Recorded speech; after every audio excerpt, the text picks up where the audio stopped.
যারা খুবই কম খরচে এরকম একটি প্রফেশনাল পাওয়ার ব্যাংক তৈরি করতে চান তাদের জন্য নিয়ে আসলাম সহজ একটু উপায়।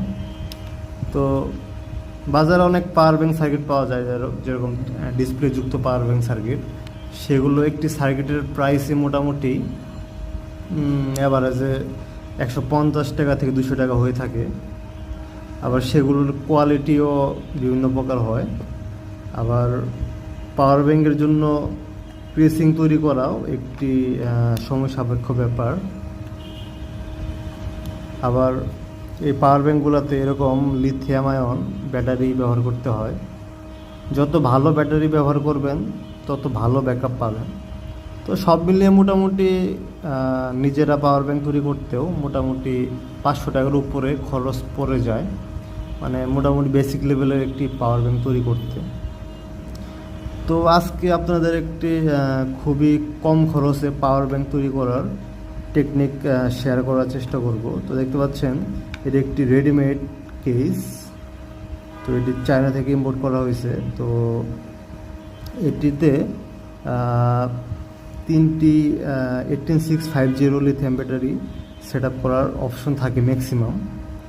হ্যাঁ, এটি হলো বাটন। তো এখানে ব্যাটারি পার্সেন্টেজ ইন্ডিকেট করে। এটা কিন্তু ডিজিটাল কোনো না, এখানে তারা রভাবে কিছু সিস্টেম করে দিয়েছে যাতে এই ব্যাটারির চার্জ হিসাবে এখানে অ্যাকুরেট শো করে, যখন 25% বা 50% থাকবে এরকমভাবে।